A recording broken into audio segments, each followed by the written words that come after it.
arrancar con este taller de producción musical electrónica, si se quiere decir por alguna manera, con Ableton Live, de la mano de Arturo Mogo Jiménez, productor mexicano, DJ, encabeza el sello Tlaloc Records y bueno, ingeniero en sonido, entre otras cosas me ha comentado.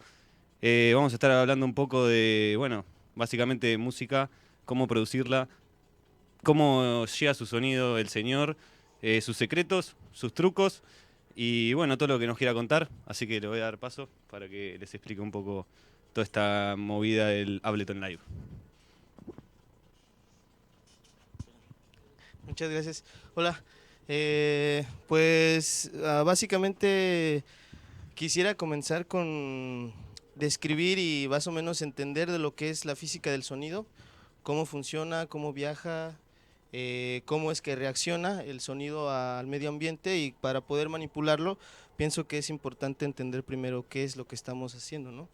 Entonces me quisiera comenzar con la definición del sonido, que básicamente si alguien tiene alguna definición sería bien recibido, de lo que sería o de lo que es el sonido. ¿Alguien? Una vibración. Ajá. Una vibración física, hasta que no sale del parlante no existe. Claro, sí.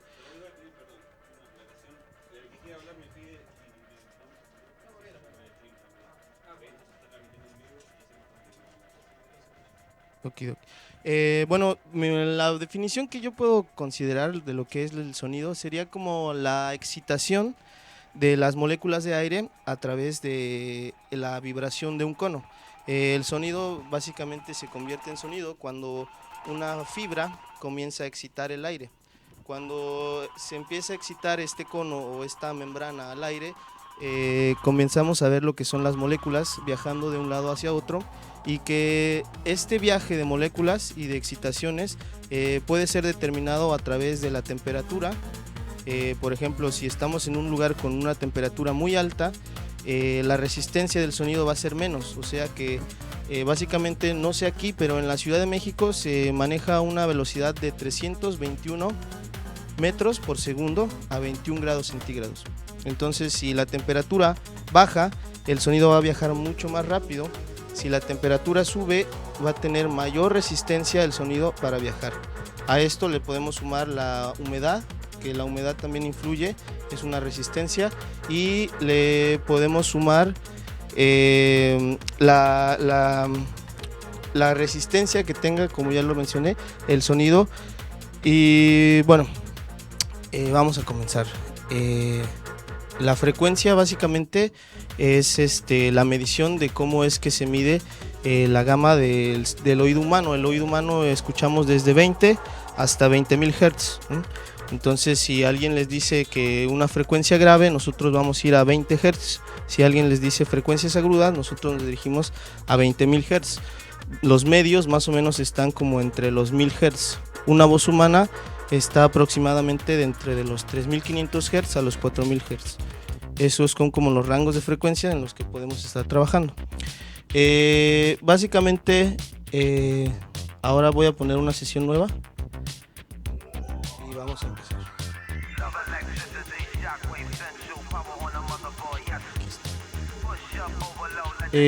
Las primeras tips que yo les pudiese recomendar para las mezclas es básicamente usar el efecto hash en sus mezclas, que el efecto hash es un efecto que engaña al oído humano para en cuanto se refiere a los delays. Por ejemplo, el oído humano no diferencia más o menos de 50 milisegundos.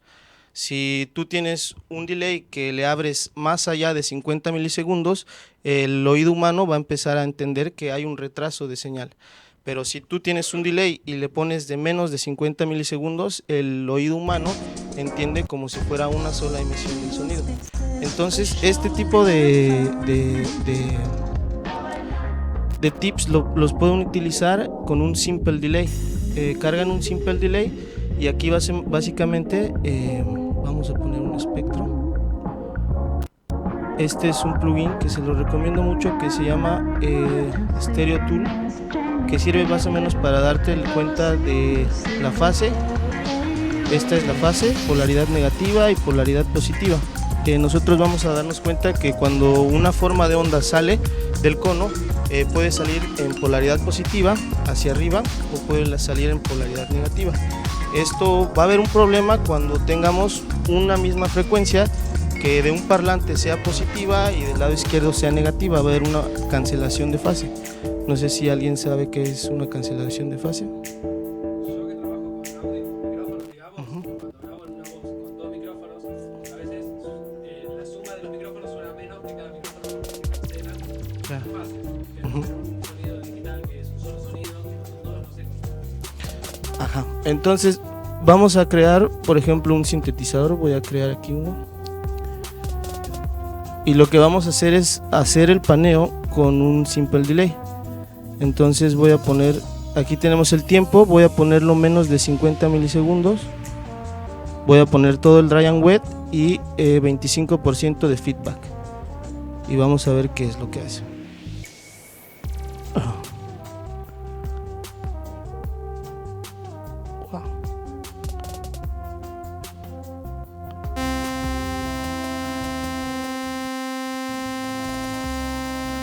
Entonces aquí podemos ver cómo está la señal. Entre yo más abra los milisegundos, voy a hacer un paneo más grande.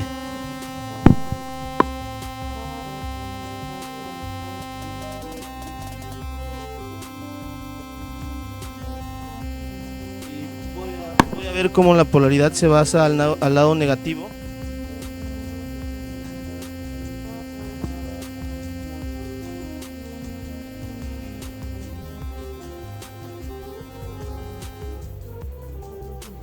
Básicamente lo utilizas para mapear un sonido sin mover la perilla de mapeo. Si tú quieres cargar un tal determinado instrumento hacia el lado izquierdo, tú empiezas a abrir del lado izquierdo los milisegundos con un máximo de 50 milisegundos para que no lo entienda el oído humano como una repetición, sino lo entienda como un paneo.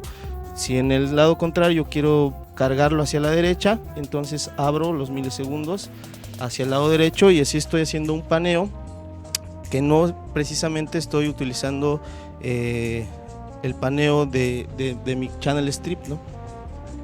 Ajá. Entonces así es como puedo hacer un paneo sin mover esta perilla, ¿no?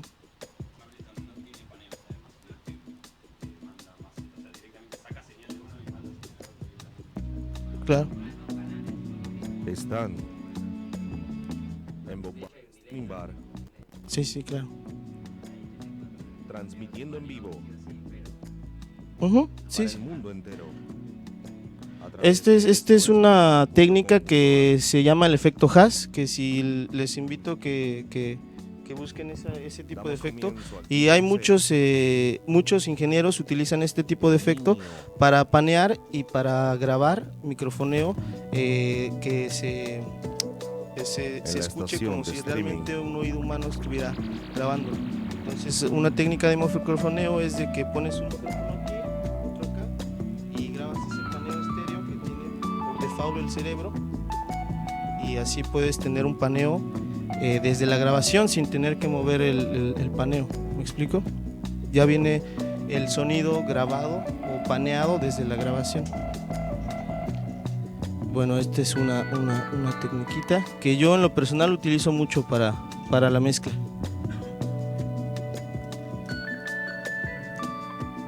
Aquí. ¿Alguien tiene alguna pregunta?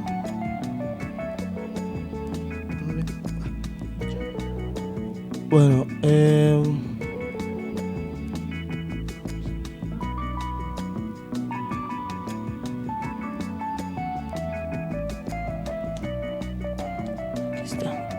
voy a pasar un poco para demostrarles cómo es que hago mis producciones, y bueno, esperando que les pueda ser de su ayuda. Aquí tengo.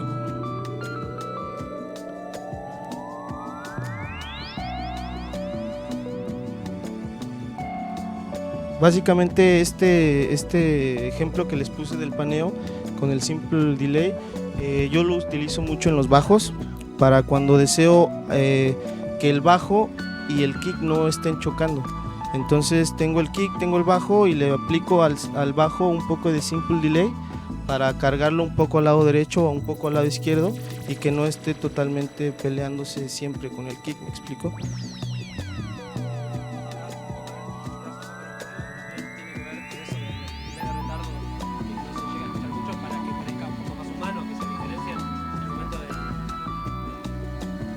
¿La pregunta? No la formulé muy bien. No. La idea de poner ese delay está generando un paneo, pero a la vez también está generando que la tocada no sea perfectamente clavada con el click, con el kick, ¿se Claro. entiende? ¿Es Sí, para sí, eso, para dar un efecto más como si fuera alguien tocando el bajo? Sí y no, es más para darle un efecto de espacialidad al kick. O sea que tú cierras los ojos. O sea, el oído no va a diferenciar a los tiempos Ajá. de la tocada, sigue sin diferenciarse. Perfecto. El oído no los va a diferenciar, pero tú cierras los ojos y vas a escuchar que el kick sale del centro y que el bajo viene. Y en determinado, si tú lo cargas más al lado izquierdo o el derecho, vas a determinar hacia dónde lo cargaste. Entonces, Modo, pero no es que hace falta que el subwoofer, o sea, las frecuencias sub del bajo estén en mono para que puedan sonar en un equipo de audio amplificado, por ejemplo, que los sub salen en mono en general. sí, los subs salen en mono, pero porque es una señal omnidireccional. Cuando los graves llegan, y esto es física, viene un coche y lo primero que escuchas tú son los graves. ¿Por qué? Porque tienen se llama diámetro de frecuencia, que por ejemplo, si nosotros pudiéramos ver realmente una forma de onda de 20 Hz, que es lo más grave que el oído humano puede percibir, una forma de 20 Hz es más o menos de 3.4 metros de diámetro. O sea que con una vuelta que dé, llega de aquí hasta acá. ¿Me explico? Y por ejemplo, si nosotros nos vamos a 12.000 Hz, tendría que dar tal vez 28.000 vueltas para llegar a esta misma distancia, puesto que la forma de onda es una forma de onda muy pequeña. Cabe mencionar que ante una frecuencia más grave, la forma de onda va a ser más grande y va a necesitar menos energía para llegar más lejos.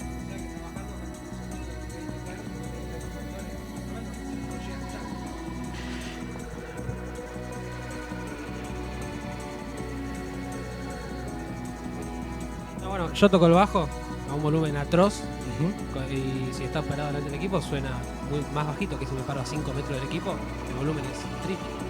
Claro. Claro, porque los graves necesitan menos energía para llegar más lejos. Por eso es que en los sistemas de en vivo tú necesitas amplificar 3 o 5 veces a los agudos que a los graves. Porque los graves con poca energía llegan hasta la puerta. Y para que los agudos lleguen hasta la puerta tienes que amplificarlos 3 o 4 veces. Teniendo en cuenta esto, que la forma de onda de los graves es mucho más grande que la de los agudos, esto lo aplicas en tus mezclas. ¿Por qué? Voy a empezar a mezclar los graves primero, porque los graves tienen mucha energía y lo que voy a mezclar de mis instrumentos hasta el último son los agudos, porque ellos necesitan que yo suba 3 o 4 veces el fader para que más o menos se empiecen a distinguir. Eso se va a convertir a que cuando yo esté parado enfrente del sonido o a los graves los voy a escuchar, pero primero y súper fuerte, y a los agudos ya no los voy a escuchar. ¿Por qué? Porque estoy a muchos metros de distancia y las frecuencias agudas ya no llegan hasta donde yo estoy. ¿Me explico? Entonces primero en mi mezcla necesito subir las frecuencias graves, el kick, por ejemplo. En mi mezcla siempre el instrumento principal, o al menos en nuestro género, es el kick, porque es el que más presencia tiene en la mezcla. Entonces debo de empezar a subir los instrumentos que más presencia tienen y que frecuencias graves más tienen. En este caso el kick.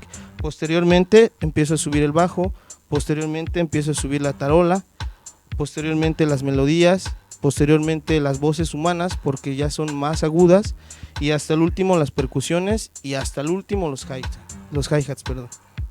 ¿Me explico? De esta manera vas a tener una mezcla más uniforme, sabiendo que los graves necesitan menos energía para llegar más lejos.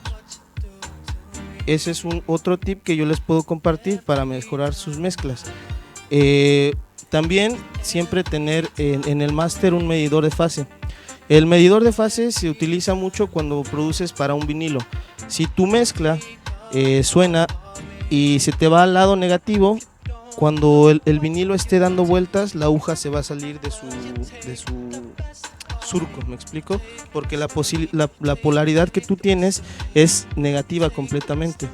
Lo que tú tienes que hacer para producir es que tu polaridad sea totalmente positiva y así la aguja nunca se va a salir del surco del vinilo. Pero si tú produces para digital, no tienes por qué preocuparte de estas cosas, puesto que nunca va a imprimirse en un vinilo. Entonces es una diferencia que si ustedes producen para digital, pues es más fácil que producir para vinilo, porque tienes que fijarte las fases y de otros detalles que afectan cuando la aguja esté corriendo dentro de su surco. Si tienes, al oído no cambia mucho. En la fase, a ver, vamos a dejar claro, la fase, hay dos tipos de fase. Cuando yo tengo un desfase por polaridad, quiere decir que tengo una forma de onda que mi primer giro se fue hacia el lado positivo, y tengo otra forma de onda que mi primer golpe se fue hacia el lado negativo. Cuando los dos se van cruzando, llegan a un punto que se cruzan. Esa es polaridad de fase pérdida de fase por polaridad. Pero hay otra pérdida de fase que es también por tiempo. Cuando yo tengo a una señal que inicia aquí y tengo otra señal que inicia 3 milisegundos después, van a ir así y en algún punto van a chocar las dos y se van a volver a cancelar. Entonces, para eso se inventaron los delays. Los delays se inventaron para corregir los problemas de fase, pero en cuanto a tiempo. Tú no puedes corregir los problemas de fase de polaridad con un delay, puesto lo que hace el delay es llevar hacia atrás el sonido para que los dos comiencen en fase y al mismo tiempo, y así no haya un desfase. ¿Me explico? Entonces, cada 3 milisegundos es 1 metro de distancia.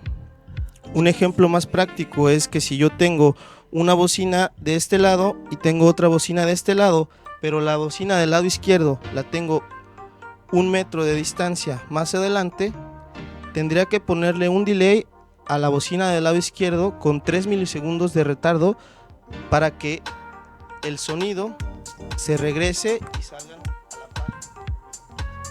No importa que la bocina esté más allá, ¿me explico? Sino que como salen con retardo, al final de cuentas, donde está Tony, los dos van a salir y no va a haber un desfase. Eso fue por lo principalmente que se inventaron los delays, para evitar cancelaciones de fase. ¿Alguna pregunta? Entonces este tipo de medidores te sirve para darte cuenta la fase, pero la fase en polaridad. Si es que tu forma de onda está saliendo bien y se va hacia el lado positivo, o si es que tu forma de onda está en algún momento se desfasa, se va a ir hacia el lado negativo. Solo que, a ver, permítanme.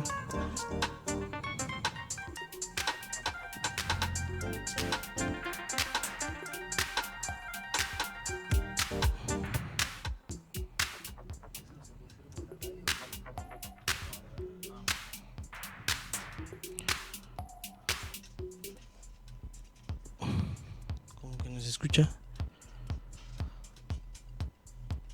Entonces aquí voy a aplicar ese onda que les digo en el bajo, para que se den cuenta cómo es que abre este simple delay la imagen estéreo.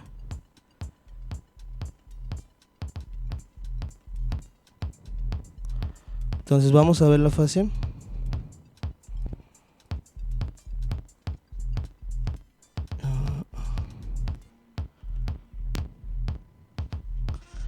Y vamos a ver que aquí la fase está justamente en 0. Está totalmente abierto el bajo. Voy a apagar el simple delay y se va a cerrar. Entonces vamos a apagarlo ahora. Y vamos a ver el bajo. Wow. y ahora el bajo está completamente mono. ¿Me explico? Ahí el kick y el bajo están tomando el mismo espacio y la misma frecuencia. Entonces de cierta forma se están enmascarando, pero cuando yo aplico este delay, al bajo se abre.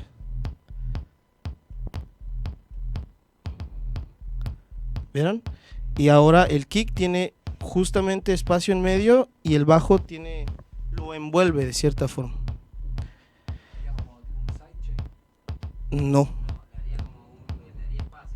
Espacialidad. Estamos hablando. Estamos en mono, no es que está paneado. Sigue estando en los dos por igual, pero se abre, no está en el centro. Si nosotros tuviéramos dos monitores, uno acá y uno acá, con este efecto escuchas el kick justamente aquí y los bajos en. Ajá.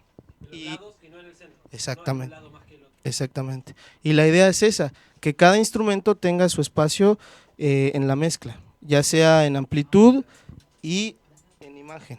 ¿Me explico?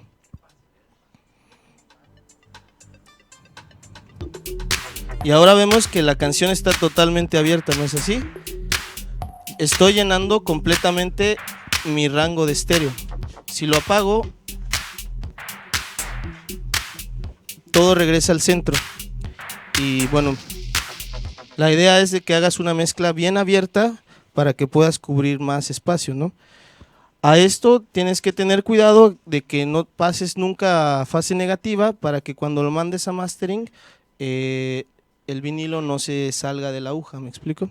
Ya lo habíamos hablado. ¿Alguna duda? ¿Hasta aquí?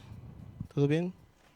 Eso en un espectro normal, yo no uso espectro de voz, voy a empezar ahora porque se ve muy bien. Yo uso el Boshenko, que no es circular, sino que es de línea. Ajá. ¿Cómo se vería el tema del bajo? ¿Se vería saliendo de acá y de acá? No. ¿Se varía la frecuencia? Mag- En un espectro normal. No escucharía. No. No. Esto nada más funciona en cuanto a la imagen. Y Una pregunta, conceptualmente, si tenés el kick en el centro y la idea es que no haya nada más en el centro que en el kick, o porque después a lo largo, cuando tenés 100.000 canales, hay cosas que terminan chocándose con el kick o no. sí, la idea es de que utilicen este tipo de paneo para precisamente dejar el paneo en el centro, pero abrir cada instrumento un poco más sin pasarse de 50 milisegundos. ¿Me explico? Y de esta forma, a mis melodías las voy a cargar al lado izquierdo, le hablo 30 milisegundos y se cargan un poco hacia el lado izquierdo. Mis pads los cargo un poco hacia el lado derecho, 20 milisegundos. ¿Me explico? Y todos los canales siguen estando en el centro, pero espacialmente cada quien tiene su lugar, ¿no? Y eso te quita problemas de fase, porque la fase es como que el peor enemigo de los productores, si es que vamos a trabajar para viniles, claro. Si no, la fase no nos tiene que importar en absoluto, porque como ya dijo mi compañero, en los instrumentos digitales no afecta la fase. Simplemente cuando ya el sonido se convierte análogo, como es la versión de vinilo, ahí sí nos podemos hacer botar la aguja, ¿no? Y vamos a ver. Yo también tenía preparado unos tips de mastering. No sé si estén muy familiarizados con el mastering, pero me gustaría como que saber qué es el concepto de mastering que tienen, como para entender básicamente cómo es que funciona de este lado de acá.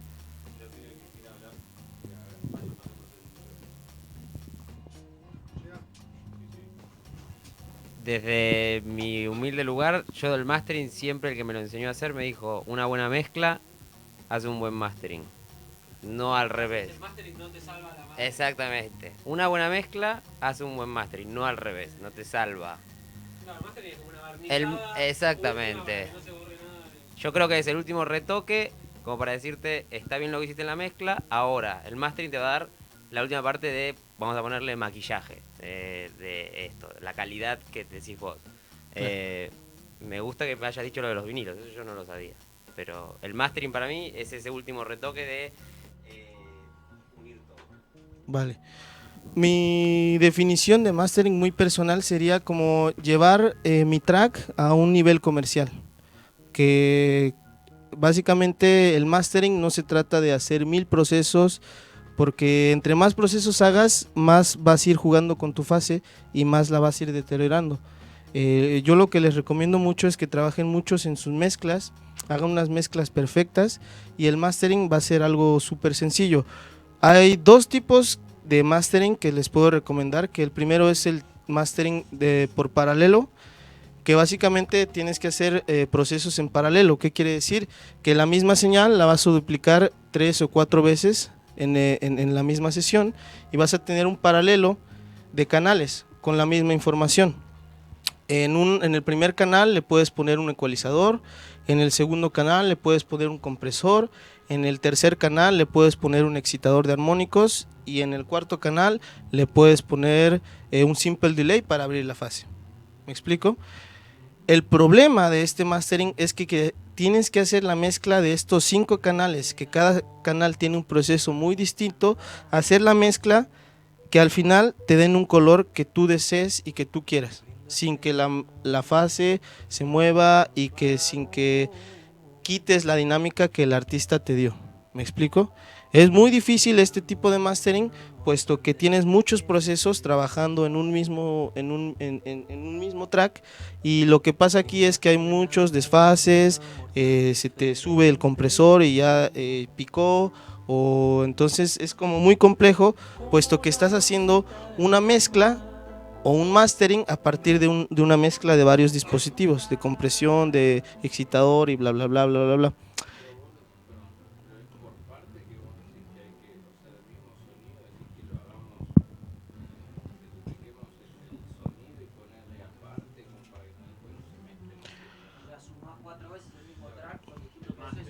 Exacto.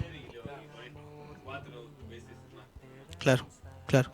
Entonces tienes yo les llamo un choricito del track a menos 6 decibeles, lo duplicas, lo duplicas, lo duplicas y tienes 4 veces ese mismo canal. A un canal le pones ecualización, a un canal compresión, a un canal excitación y a un canal una imagen estéreo. El problema no es hacer esto, el problema es mezclar o hacer la combinación perfecta para que tu fase y tu dinámica no se afecte. Perdón, Y a esto, si uno tiene 4 canales, si uno está comprimido, el resto de los canales no comprimidos, ¿no suena no comprimido? ¿perdón? Porque, o sea, yo estoy acostumbrado a trabajar el máster como, digamos, como si fuese en un solo choricito, no fragmentar los canales, ¿se entiende? Si se quiere en Sí, un sí, WAV, sí, sí, ponele. sí. Entonces, no entiendo cómo dos sonidos que uno lo escucha y dice, bueno, quiero comprimirlo. Si comprimís uno, el otro, al no estar comprimido, sigue estando con el sonido sin comprimir. Claro. ¿No se escucha sin comprimir? No, pero tiempo, si es el tema master, quiere decir que no va a ser una compresión tampoco tan agresiva, calculo, ¿no? Sí. Va a ser una compresión para unir.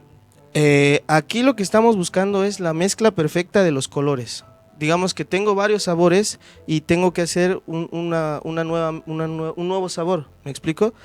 Entonces voy a agregar un poco de chile, un poco de sal, un poco de esto, sin que me quede muy salado. Sí, pero si vos tenés 2 canales y uno tiene mucho chile y le sacás un poco, Ajá, y el otro sigue teniendo mucho chile, claro. ¿y cómo hacemos? ¿Hay que sacarle chile a todos los canales? No entiendo eso de cómo comprimir un solo Es canal que y el de al lado igual no. Cada canal tiene un proceso. Uno es ecualizado, otro es comprimido, otro es... Duplicar el audio. Por eso. Un canal. Vos agarrás la misma onda, la cuadruplicada, digamos, y una vez que la tenés cuadruplicada va a sonar, o sea, si vos la ponés va a sonar lo mismo, capaz un poco con más de volumen. No, 4 veces el volumen. Exacto. Claro, 4 veces el volumen, por eso, pero digo, no suena diferente, suena igual. El tema es que si vos agarrás a un ecualizador y le subís los graves, va a sonar un poco más grave. Después si agarrás el resaltador de armónicos, vas a escuchar, o sea, en el espacio, casos que suenan un poco más los armónicos. Pero ¿qué pasa cuando uno quiere recortar? Si en vez de agregar quiero recortar. El canal mastering no es para recortar. Claro, entiendo. Entonces eso es mezcla. La compresión, como dice él, más... Activa no se hace en el master. Capaz que hago aditiva. Sí, es con la mezcla, es con un master. Claro, con un master ya tiene todo unido. El master lo que dice, está muy bueno que dijo, que lo lleva a una fase comercial. Como diciendo, voy a sacar lo mejor para que suene lo mejor. Sí, De cada canal, cada Un sonido. poco es el objetivo del máster es lograr que el track o sea, tenga una lógica de frecuencias en todos los equipos que se escuche, ¿no? Eso es muy importante. Eso es muy importante porque todo el mundo pensamos que yo tengo unos monitores súper chidos y que debo de hacer el máster en unos monitores súper chidos. Pero el problema aquí es que la gente común no escucha en esos monitores y que la gente común lo pone en su celular, lo pone en el coche, lo pone donde lo ponga y el... Porque es una boludez igual. Yo lo que hago cuando trabajo en Pro Tools para ver una mezcla de una banda de rock, ver si se escucha el bajo bien, es escucharlo en la MacBook de 13, que tiene unos parlantitos que ni sé dónde están. Si se escucha ahí, está. Claro. Si no se escucha ahí, pero si se escucha en los auriculares de 7.000 pesos, no me importa. Lo Sí. importante es que si ahí no se escucha, no está. Claro, entonces eso es muy importante. Los monitores que mejor sirven para masterizar son los Yamaha, unos que tienen un cono blanco que suenan horrible. Si haces un máster, suenas bien ahí, vas a sonar en todos los lugares, vas a sonar bien. Claro, porque por lo general los equipos tradicionales que uno tiene en la casa tienen las frecuencias low un poco más endulzadas, ¿no? Que, Claro. eh, Sí. La idea es de que hacer el mastering con una referencia muy mala para que cuando yo lo ponga en el común o en un sistema que te cagas, bueno, pues suene súper bien, pero teniendo una referencia mala. Ese es mi punto de vista y eso es lo que yo les puedo compartir. Sí. Y no se trata de tener mucho equipo, no se trata de tener... el mejor mastering para mí es el que casi no se toca. El que solamente... la buena mezcla. Claro. Todo está en la mezcla y en la imagen sobre todo. Porque si tienes una mezcla muy perfecta pero tu imagen está muy cerrada, pues al final lo vas a ver en Beatport como un choricito así. ¿No les ha pasado? Que ven tracks masterizados en Beatport y que son una forma de onda muy chiquita. Pero no es que el track no esté masterizado, sino que es la imagen que quedó muy cerrada. Entonces tienes que trabajar en la imagen para que por ende sea más abierto todo tu mezcla y todo tu mastering. Esto es regresando al mastering en paralelo, el chiste del mastering en paralelo es colorear tu track. Y en el canal 1 tienes un color muy brilloso, en el canal 2 tienes un color muy comprimido, en el canal 3 tienes un color muy grave y así sucesivamente. Y la cuestión es aquí de empezar a mezclar, hacer el balance perfecto entre los graves, entre mi sonido muy comprimido, esto, para que al final tenga una mezcla muy fina. El problema aquí va a ser que yo tengo que hacer una mezcla que casi esté pegando a cero nominal, puesto que el mastering es eso. El mastering es llevar a cero nominal un track, ¿no? Entonces, ¿de qué me sirve mezclar graves, bla, bla, si al final sobrecomprimí la señal y estoy picando otra vez en rojo? ¿O de qué me sirve hacer una mezcla perfecta entre la compresión, la ecualización y todo eso si al final vuelvo a picar a -6, que era donde yo venía? ¿Me explico? Este tipo de mastering es muy complejo y es muy difícil. Yo el que siempre uso y se los recomiendo mucho es el mastering por cadena. Que básicamente el mastering por cadena es en un solo canal hacer una especie de encadenamiento de dispositivos, que el problema de este mastering es de que es muy brusco. Si tú mueves 1 decibel, la suma del compresor con el ecualizador, bla, al final de la cadena, ese es -2 decibeles que le moviste, va a resultar un +8 decibeles, ¿me explico? Entonces tienes que ser muy sutil, pero para mí es el que mejor me ha resultado.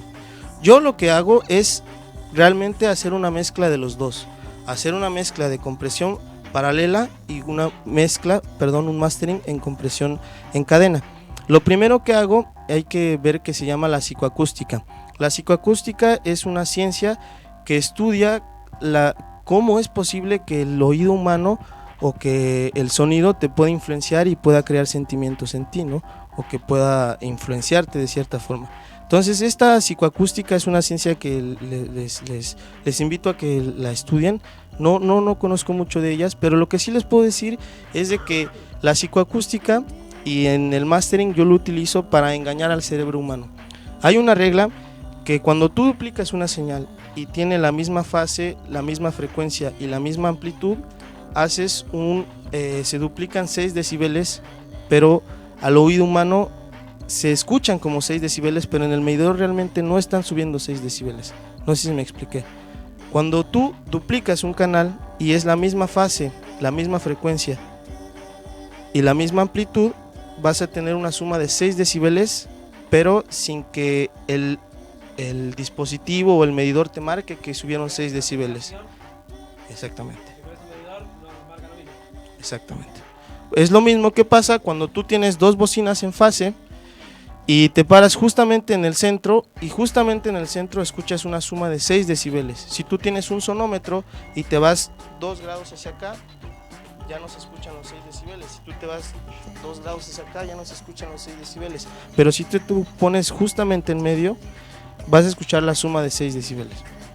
Esto se llama psicoacústica, que cómo es que el sonido engaña al cerebro para que se escuche el doble, ¿no? Entonces, lo primero que yo hago es duplicar un canal y dejar la misma fase, la misma frecuencia, exactamente duplicarlo. Cuando tú duplicas ese canal, por ende va a subir en el medidor la amplitud, ¿me explico? Entonces, ya que duplicaste este canal, ahora lo que vas a hacer es procesar en el canal del máster, hacer un mastering en cadena. Entonces es como una especie de híbrido entre paralelo y en cadena. En cadena vas a empezar yo lo primero que hago es poner un ecualizador, filtro el exceso de graves, porque a veces es un problema, y en 420 Hz le bajo máximo 1 decibel. El mastering tienen que tener mucho cuidado, que jamás deben de mover más allá de 3 decibeles. Si están ecualizando, no debes de subir más de 3 decibeles. Si estás... Exacto, digamos que si yo tengo mi mastering, y siento que le faltan graves, ok, le subí 2 decibeles a los graves, me faltan graves, le subí 3 decibeles, ya no puedo subirle más, porque más allá de 3 decibeles la fase empieza otra vez a desfasarse, empieza a irse al lado negativo o al lado positivo. Entonces lo que tienes que hacer es regresar a tu mezcla y subirle básicamente al bajo hasta que es ahí, y te vas otra vez al mastering y lo arreglas, ¿me explico? No tienes por qué subir más de 3 decibeles, puesto que vas a hacer una cancelación de fase y es darle en la madre a la dinámica totalmente.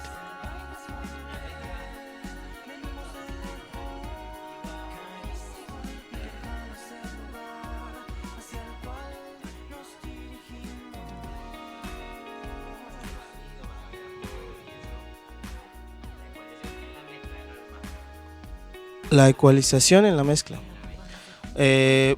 básicamente es sustractiva.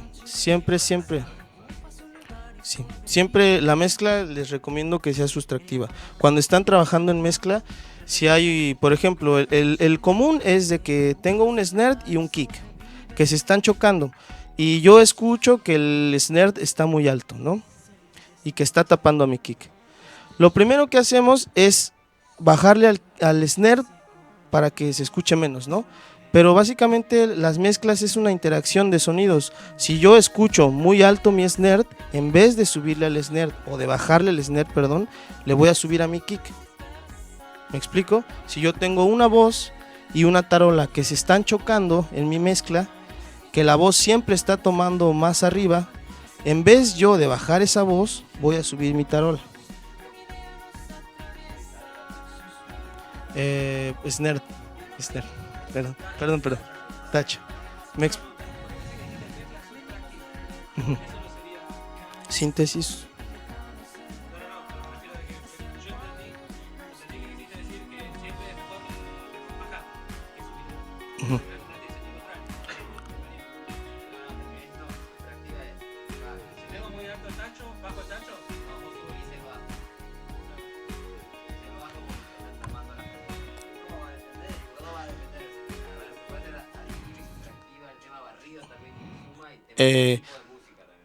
Vamos a dejarlo claro, son dos tipos distintos. La ecualización, en cuanto a sustractivo, hablo que si tienes un ecualizador, ecualizador, tienes un sonido que quieres hacerlo más agudo, tengo un snare, quiero hacerlo más agudo. ¿Qué haces?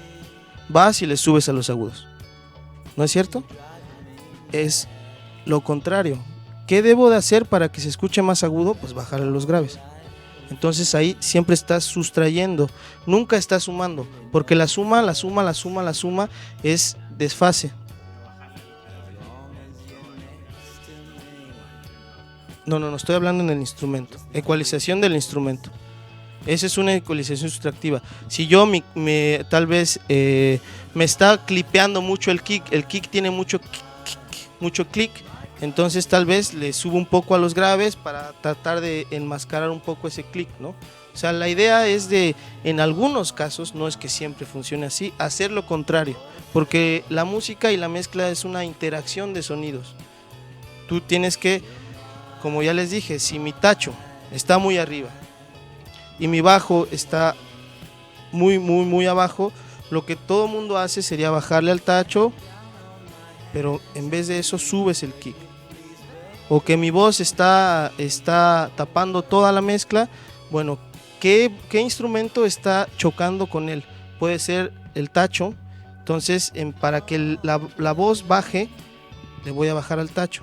Y es así una interrelación de instrumentos. No es de que si yo quiero afectar al kick, voy a ir justamente al kick. No, si yo quiero afectar el kick, ¿qué instrumento está dentro de su rango que lo pueda afectar? Pues el bajo. Bueno, entonces voy a probar al bajo a ver qué funciona con el kick. ¿Me explico? Porque todo el mundo lo que hacemos es ir a donde está el problema, cuando el problema tal vez no esté ahí. El problema está en la interacción de todos los instrumentos.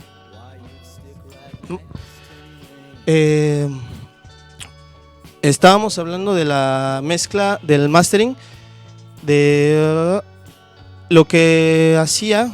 Básicamente yo primero pongo un ecualizador y trato de filtrar las frecuencias que me están estorbando.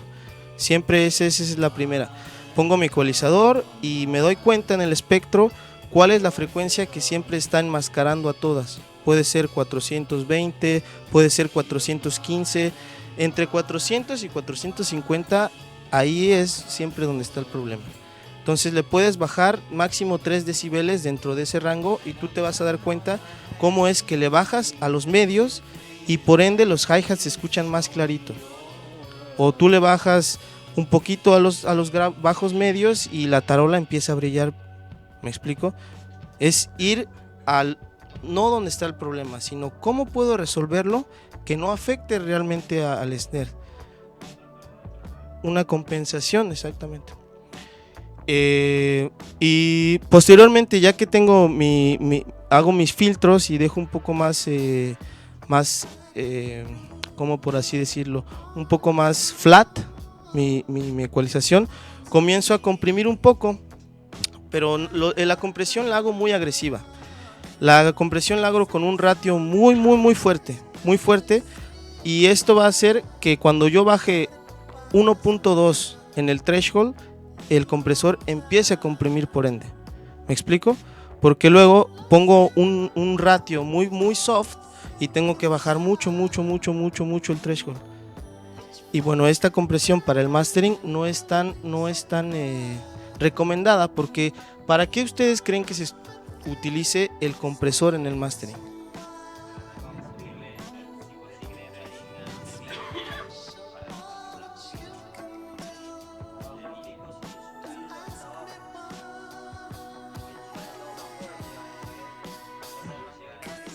Claro, digamos, en la mezcla, el compresor lo utilizas para que los picos más altos y los valles queden en un término medio, ¿no es cierto? Que quede un sonido más coloreado.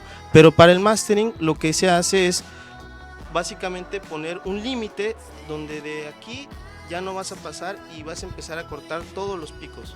Porque el mayor enemigo en el mastering son los picos. Entonces pones un compresor con un ratio muy agresivo y le bajas un poco el threshold y vas a empezar a matar todas las crestas.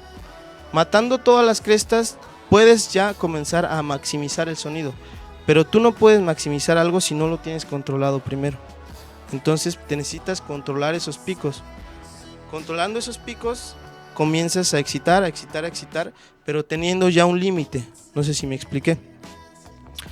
Hay otra técnica que, se llama la sobrecompresión, que la sobrecompresión se logra con un limitador. Es básicamente vas a tener casi el mismo efecto, vas a poner un limitador y vas a empezar a bajar el threshold del limitador para que el sonido suba, ¿no es cierto? porque en el maximizador tú bajas y él sube.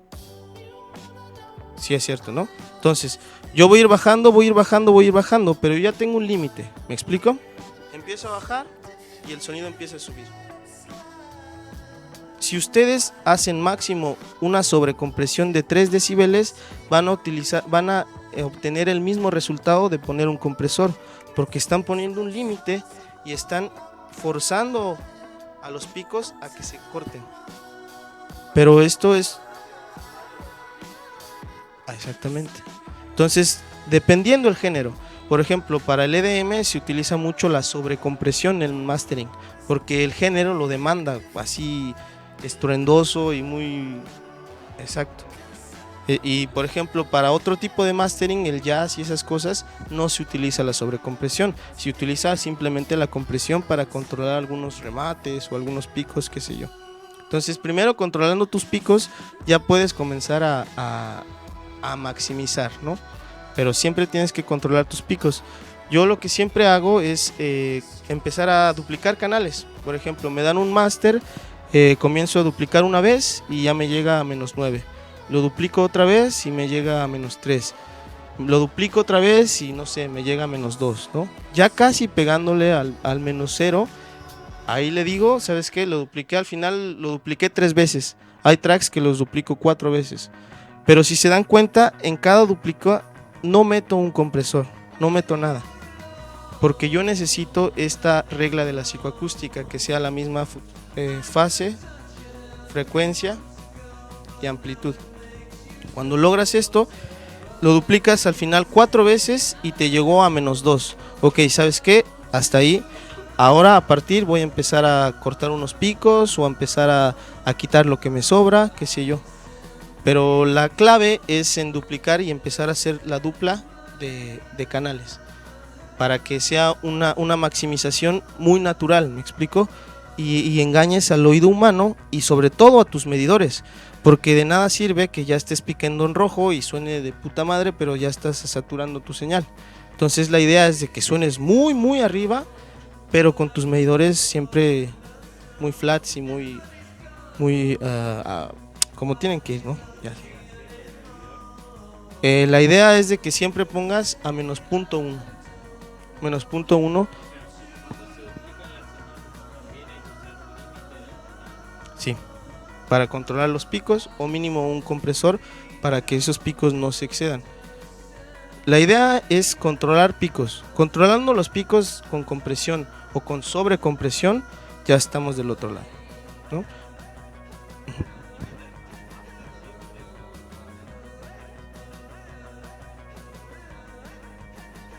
Al master, bro.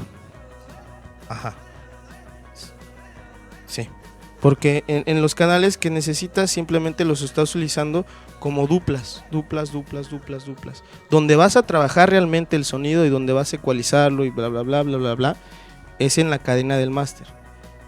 Ahí es donde vas a trabajar. Ahora yo quisiera tocar un tema muy importante, que es el audio digital en el mastering y en los Unmaster. Por ejemplo, yo en el sello pido siempre a 4824. No sé si alguien entienda qué es 4824. Claro. Entonces, ¿saben más o menos cómo es que funciona eso de 48 y 24 y todas esas cosas?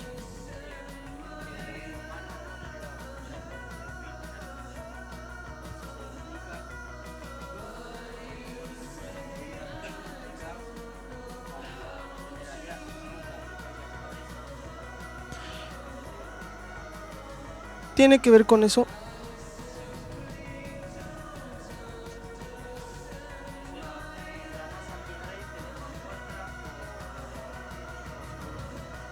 Vamos a imaginar algo. Tengo mi forma de onda senoidal, totalmente curva, ¿no? Bien hermosa. Ok, esta la voy a ingresar a la interfase, ¿no? Vamos a ver que ¿qué es una interfase? Es un convertidor análogo digital o digital análogo, ¿no? Dependiendo para dónde vayas. Entonces el punto es de que tienes una señal, la ingresas a tu grabadora, y ¿qué es lo que hace la interfase? La interfase, dependiendo el sample rate, va a tomar muestras. La más común y que hizo Sony en 1992 cuando salió el CD fue de dejar 44:16. 44,000 muestras por forma de onda con 16 bits de espacio entre una y una. Entonces, tengo mi forma de onda, ya la ingresé a mi sistema, la ingresé a una calidad de 48,000 Hz. Ok, ¿qué quiere decir? Que a esta sola forma de onda o a este hercio, que el hertz, sabemos que es un hercio, es la vuelta que da una forma de onda, ¿no? Entonces, en un hertz voy a tener 44,100 muestras por hercio. Entonces, la computadora toma 44, y al final, ¿qué hace la computadora? Empieza a unir esos puntos. Entonces, estamos de acuerdo que no quedó la forma de onda totalmente redonda que era, sino quedaron 44,000 muestras y que de ahí empezó la computadora a unir punto a punto, ¿no? A eso se le suma cuánto espacio hay entre muestra y muestra. Si hay mucho espacio entre muestra y muestra, vamos a sonar como a música de 8 bits, porque hay mucho espacio entre una muestra y otra. Si yo quiero irme a mayor calidad, le pongo 32 bits, que es lo más alto ahora, y que es un espacio mucho menor entre muestra y muestra. Por ende, mi dibujo va a quedar mejor, ¿no es cierto? Entonces, esto tiene que ver con el mastering.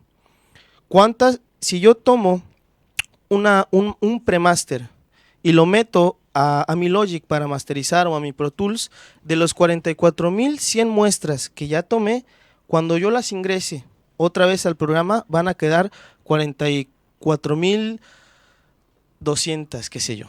¿Me explico? O 44,092. Porque cada que tú tratas el sonido, se van degradando las mezclas. Por ejemplo, si yo tomo un track y lo meto a Ableton, Ableton lo analiza, pero le quita muestras. Si yo ese mismo track lo meto ahora a Logic, le voy a ir quitando muestras y muestras y muestras. Y al final tengo un MP3 que tiene muy pocas muestras, porque cada vez que lo importas a un sistema de audio le quita muestras. Por eso es de que lo pedimos a 48, me das más muestras, 48,024, yo la meto a mi Pro Tools para masterizar, de esas 48 me quedan 46, un ejemplo, masterizo con 46 y de esas 46 las bajo a 44,100 para dárselo a las empresas, ¿no? Entonces ustedes van, la compran, cuando la descargan, ustedes ya no obtienen 44,100 muestras, porque ese es el máster, ustedes están descargando una copia del máster, por ende ya no son 44, ya son menos, y así cada que duplican un track, se va degradando los sampleos. Por eso es importante que ustedes tomen una elevada cantidad de muestras para cuando ustedes mastericen y se lo den al público, tengan muestras que entregarle, ¿me explico? Un margen de muestras que todavía sea cordial y que todavía la computadora esté apta para dibujarlas bien, perfectamente. ¿Alguna duda? Cuando nosotros usamos algún software de audio y tenemos un track en 44,100 como todo, si la placa sale por 48, ¿influye? ¿Mejora? ¿Cambia? Ahí va a tener un problema la computadora de que tú le estás diciendo que lea más muestras de las que no hay o de las que no hay. Entonces realmente la computadora pues no las reproduce, ¿me explico?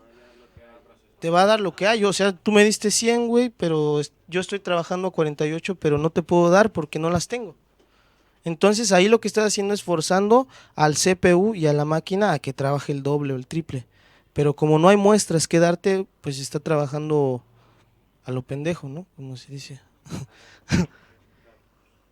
Si quieren, podemos algunas preguntas que tengan específicamente, algunos temas que quieran.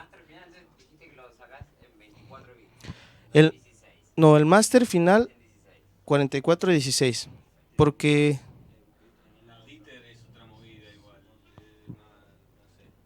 ¿Cómo? El díter es muy importante, ¿Alguien sabe qué es el díter? Bueno, el díter es un noise. Bueno, ya les expliqué que hay 44,100 muestras, bla, bla, bla, bla, bla. Pero haya las que haya, siempre va a haber un espacio entre muestra y muestra, ¿es cierto? Porque no es, a la fecha no se ha inventado una interfase que tome la forma de onda y la dibuje como es. La más alta calidad a la fecha es 196,000 muestras por forma de onda. Y eso todavía tienes espacios entre una y otra. Entonces, ¿qué es el díter? El díter es un noise que rellena ese espacio que hay entre vacío y vacío. Entonces, rellenas, coloreas, sí. Hay que saber usarlo para que no se pelee la onda, ¿no? Por eso no sé si ahondar en el tema, porque en realidad el títer puede estar hablando una hora, porque si no lo sabes usar bien, es como medio pedo usarlo. El chiste del díter es saber colorear. No tienes que poner mucho color donde ya hay algo colorido. Entonces, lo tienes que poner y lo pones por default. Yo siempre lo pongo por default con la menos amplitud. Casi ponerlo porque lo pongo, ¿no? Y porque se tiene que poner. Pero no me clavo mucho en eso porque es un noise que si tú pones mucho díter, los hi-hats los vas a escuchar, pero súper altos, ¿no? Y con el hecho nada más de ponerle ese noise. Entonces es importante usar el díter, pero con una poca de amplitud. Nada más para que haga su trabajo de rellenar y se acabó. Porque si no ponen díter, es un problema que cuando estén haciendo la copia de la copia de la copia de la copia, la copia de la copia ya está súper distorsionada porque no hay quien le esté rellenando ese espacio. Para pre-master es importante elaborar sin díter o con díter. Yo siempre hice sin díter. Sin díter. El díter va solamente en el master o ya en la última versión de tu track. Para mandarlo con el ingeniero de mezcla o de mastering no tienes que mandarlo con díter porque él le va a poner otra vez díter. ¿Me explico? Y el díter del díter, bueno, vas a hacer un quilombo también. Entonces, los Unmaster siempre son sin díter a 48 o a 24 bits. Si quieren mandarlo a 88, también está perfecto. El problema es que un archivo de 88 pesa 1 giga, ¿no? Y mandarle a una disquera 1 giga. Y en la computadora te tiene que poder reaccionar también. Y sí. En 44 100 te pican 60 en RAM, el 48 se te va. Yo venía Y sí. 100 no sé cuántos. Sí. Pero, por ejemplo, en el mundo cotidiano, el 44-100 se utiliza para la música. El 48 se utiliza para el DVD. El 196 se utiliza para el Blu-ray. Y si nosotros produjéramos un soundtrack para una película de Blu-ray, tenemos que exportarlo a esta calidad para que ellos lo puedan integrar al video. Un soundtrack de una película lo pasas como música, le tenés que bajar todo eso, ¿o no? ¿Perdón? Un soundtrack, recién dijiste que va en esa calidad. Ajá. Por ejemplo, una película. Si vos lo querés bajar a que sea música, Claro, ponele que querés editar el soundtrack de la película. bajás el sample rate. Depende del rate de... pero si le bajás el sample rate no corres ningún riesgo de... No, es más, si en realidad si lo bajás, siempre Lo estás... mejorás, Claro, es como tener un WAV y bajarlo a MP3. Si vos tenés un MP3 y lo querés pasar a WAV, no hay... Pero si tenés un WAV y lo pasás a MP3, va a ser lo mejor posible. O sea que no se podría, ¿no? No entendí la pregunta, pero... Claro, te pide que saques un disco, por ejemplo, un CD o un álbum digital con las canciones de la película o con las piezas instrumentales que están de esa película, por ejemplo, y lo tenés que sacar en una edición de CD o Ah, ok. álbum digital. 44-100. Lo bajás. Lo bajás y chao. Sí, si tú, o sea, tú no puedes vender un disco o tú no puedes mandar música a un formato que no sea de 44-16, porque por ejemplo, yo quisiera subir un track de 48-24 a la distribuidora y la distribuidora me dice que no puedo manejar este sample rate, tengo que regresarlo a 44-16. Entonces, si tú mandas a un track de 48-24 y lo quieres quemar en un CD, te va a decir el CD, no puedo quemar esto porque necesita estar a 44-16. Entonces, siempre hablándose de música es 44-16. Hablándose de premaster o de cosas para masterizar, 48. Pero ya para el cotidiano, toda la gente tiene 44-100. El estéreo del coche es 44-100, el modular de la casa, todo. Claro. Todo es 44-100. Entonces tú no puedes llegar con uno de 48-24 porque no va a haber quien te lo reproduzca. Entonces, ahí la cuestión. ¿Alguna otra duda que necesiten? ¿Qué pasa cuando vos entras? La música que compramos o todas las disquerías online venden en 4400, ¿no? Y hay equipos, placas que salen hasta 192.000, suponte, ¿no? De máquina. Cuando vos entras con 4400 y salís, suponte por un cable digital, a un procesador digital y las potencias son digitales y las cajas, no sé, o lo que sea, pero entras y salís digital. Esa transformación primera de 4400 al 192. No, pero Nunca. 192 es para trabajar, no para escuchar.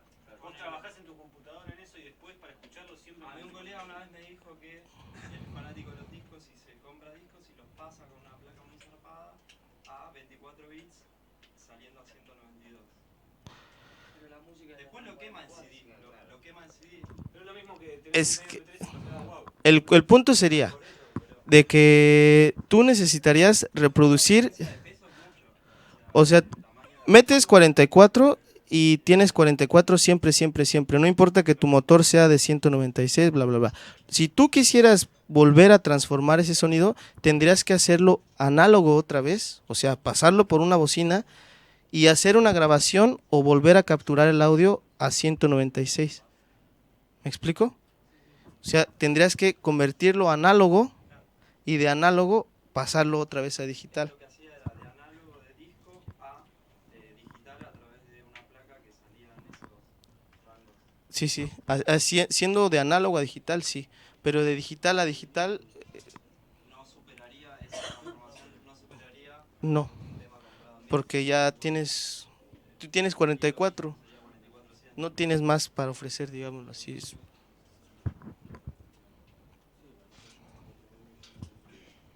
Yo te quería preguntar, ¿qué te parece si podemos también ver un poco de el tema de los colores con los sintetizadores y la unión de, no sé, cómo también hay cosas que yo te quería preguntar, como si trabajás con sonidos en capas, si haces el bajo en capas o en uno solo, el kick, no sé, si cómo lo colorías, no sé si te interesa o cómo, Claro, cómo pensabas. sí, con gusto.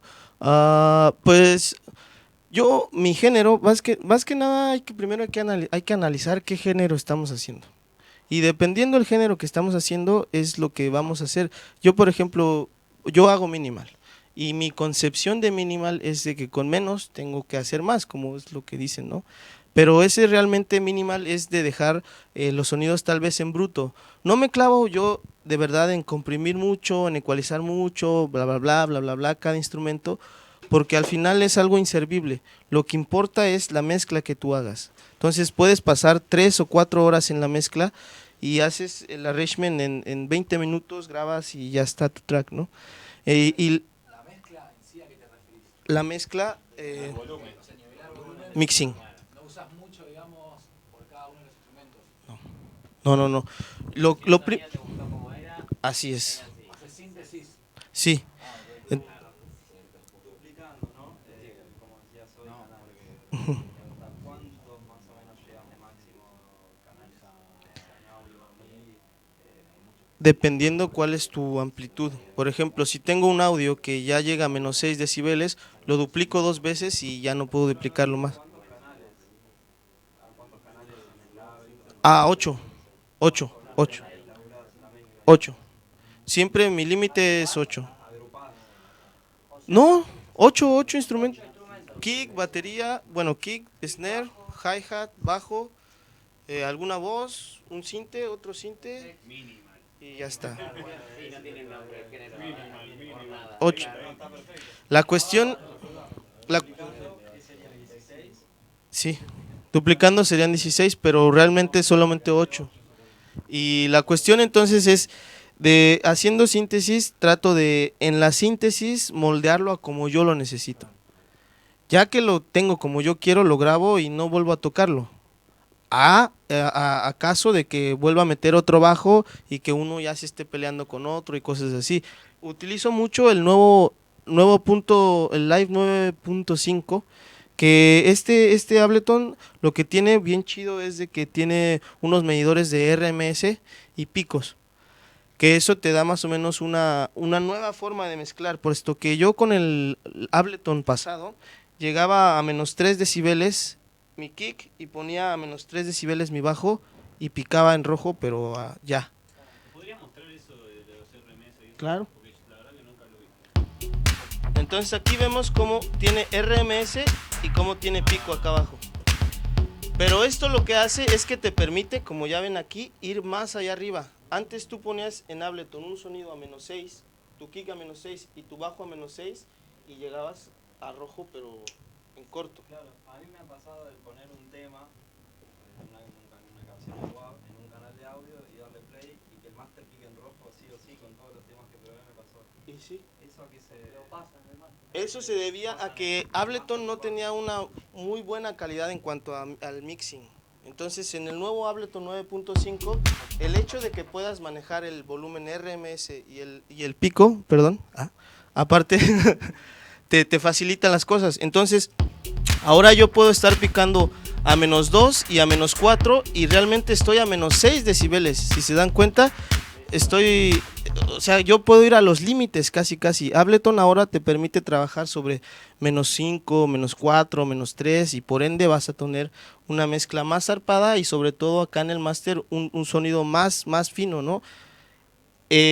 Otra cosa que también hago mucho en cuanto al Unmaster es básicamente yo no exporto mi track. Ya que tengo mi Unmaster, no lo exporto. Todo el mundo hace manzana R y exportamos 4416. No es cierto, ¿no? Lo que yo hago es un baseado, que sampleo básicamente al master y hago la captura de todo el sonido. Esto te va a dar netamente 44-100 muestras reales. Ahí está. Entonces, te vas acá, güey. Si yo quisiera exportar a 48, entonces cambio mi frecuencia de muestreo, 48-24, y le digo aquí en la grabación que en vez que me grabes, perdón, y le digo que me grabes a 24. ¿Me explico? Entonces ya cambié mis preferencias de sampling y ahora lo que hago, cierro todo esto, creo un canal de audio y empiezo a samplear todo a 4416 y esto me da un neto de 48, 24 muestras. Porque lo que hacemos normalmente es que ya pongo manzana R y aquí selecciono no, bla, bla, bla, ¿no? Y han visto que hay dos procesos en Ableton, uno que corre y exporta y uno que dice rendering mastering, que es un proceso mucho más rápido.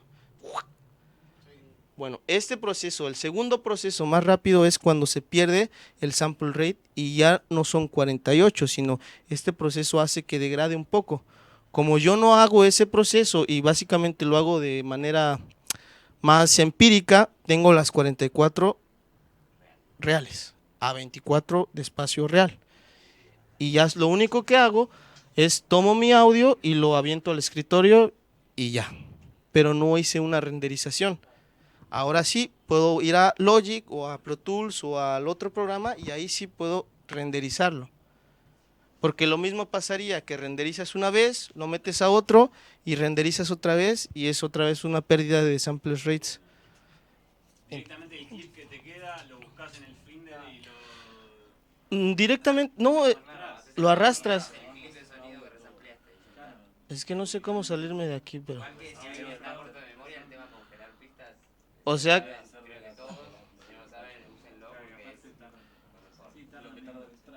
Aquí tengo, por ejemplo, este fuera mi audio, lo único que agarro, lo aviento al escritorio y aquí ya tengo el audio. Sin necesidad de exportarlo, me explico, sin necesidad de renderizar.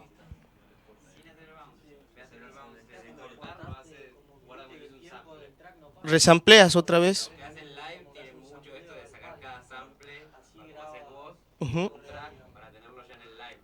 Sí, sí, eso también es válido. Pero bueno, A mí en lo personal no le veo mucho futuro producir para hacer un track. O sea, lo que platicaba con Leandro es de que ahora mi nueva onda que yo traigo es producir para un acto en vivo. Entonces, produzco un acto en vivo, produzco 10 temas para el acto en vivo y si algún sello me pide unos temas, agarro y grabo 6 minutos de mi live y te doy los temas. ¿Me explico? Es como más rendimiento y te ahorras trabajo que si produces un track, lo firmas, lo vuelves a samplear, lo vuelves a meter al live y en cambio tú estás produciendo para tu acto en vivo, te piden un track, grabas 2 minutos de tu live, bueno, grabas 6 minutos de tu live y les mandas ese track y ya está. Y lo bueno es de que tu live suena a lo que estás vendiendo, que esa es ahí la concordancia de todo productor, que qué haces y qué tocas, que lo que tocas no es a lo que suenas, o no sé, me explico. Vos que laburás así, digamos, con minimal y poco sonido, tenés ya como una estructura armada, digamos, que no movés, donde ya metes un sonido y digamos, no lo estás ecualizando, es algo que lo necesites, digamos, decir, no sé, tengo todos estos canales, el tacho filtrado así, la luz más o menos.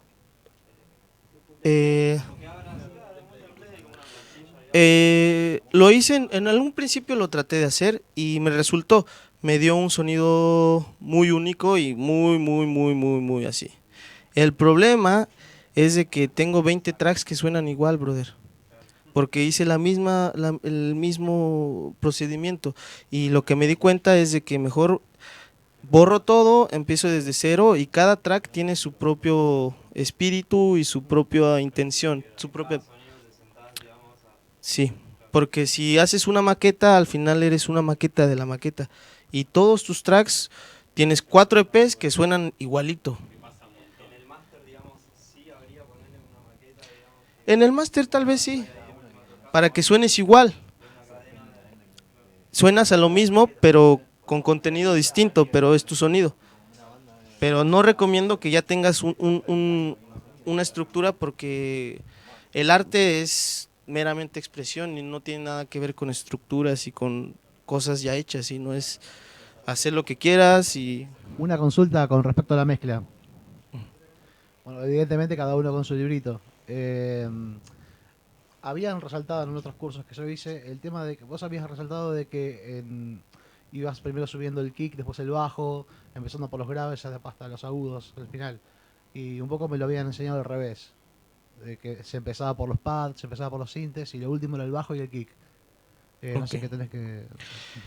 Bueno, cada quien al final, y es el respeto que todos tengamos cómo producimos, porque cada quien tenemos que sonar distinto.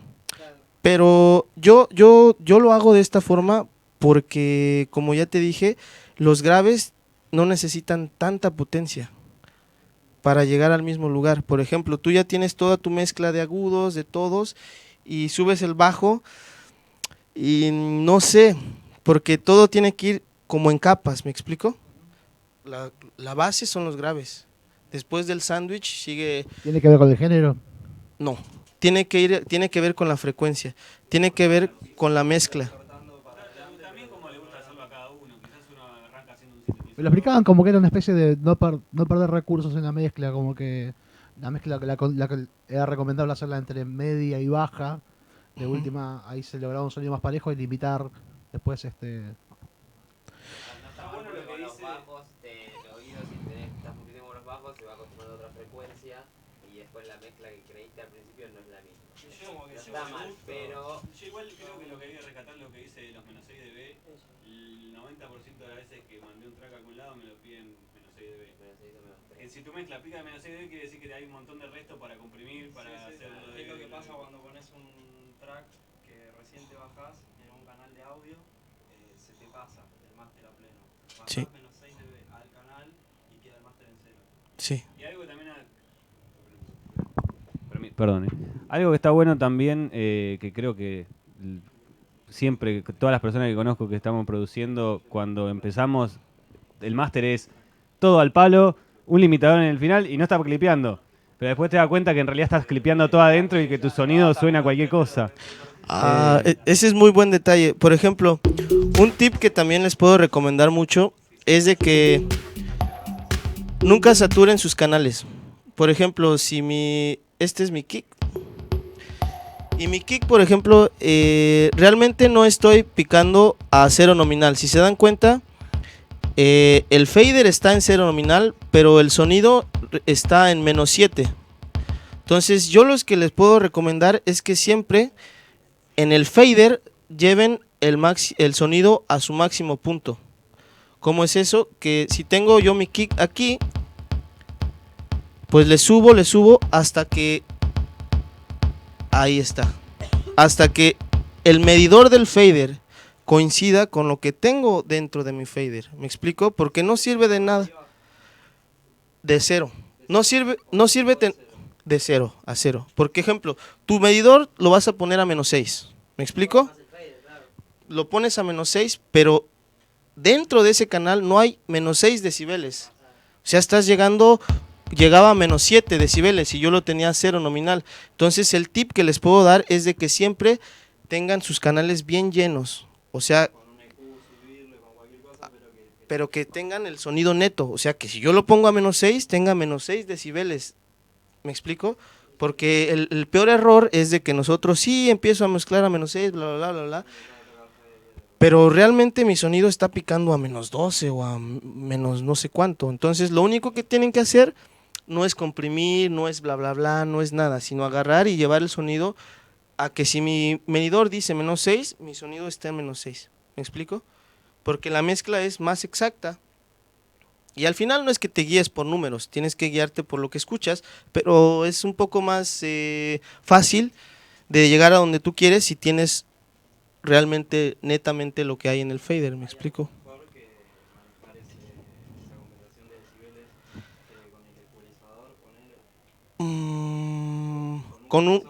Ahí le estás metiendo un make-up. Con un utility lo llevas a 0 y ya está. Sí, con un utility, porque el utility lo que hace nada más es amplificar y tal vez, o el volumen del instrumento. No tienes que meter el compresor y bla, bla, bla, bla, bla, sino con que tú llegues a donde tienes que estar y ajá, ya con eso es suficiente. Claro. Siempre tienes que tener, por ejemplo, tienen que tener mucho cuidado esto de aquí, entre instrumento y instrumento, que esté cordial, porque luego nosotros hacemos esto. Y yo, o sea, ya estoy saliendo no tan saturado, pero aquí estoy saturado. No sé si me explico, entre el compresor y el VST estoy saturando la señal. Ajá, y entonces en el plugin que le meto, pues le voy a bajar para que ya no sature. Pero ya la señal está saturada antes del compresor. Que tú le bajes a esa señal ya saturada no tiene nada que ver.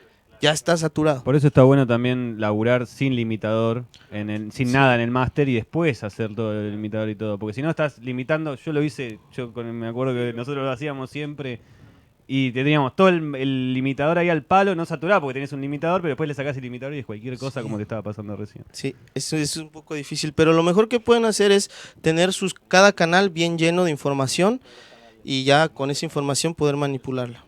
Pero no tiene sentido manejar un fader si está vacío, si no me está dando lo que me dice los números, ¿me explico?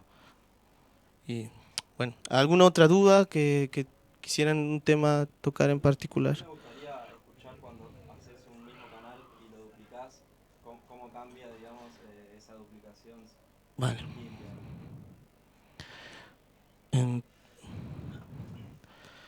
A ver si tengo un máster.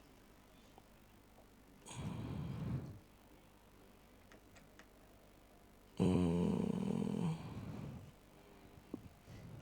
sea, lo he notado, pero mezclando por ahí con Tractor, duplicar el canal y suena más fuerte.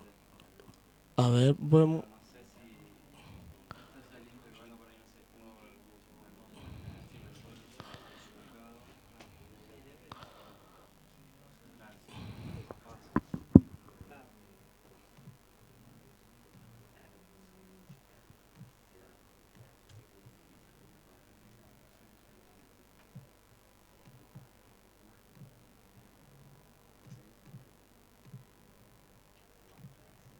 Entonces tengo mi señal y básicamente lo que tengo que hacer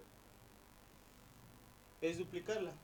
Y con eso ya tengo una suma de 6 decibeles. Que nosotros, para poder escuchar estos 6 decibeles, necesitamos un sonómetro. Perdón. Necesitamos un sonómetro.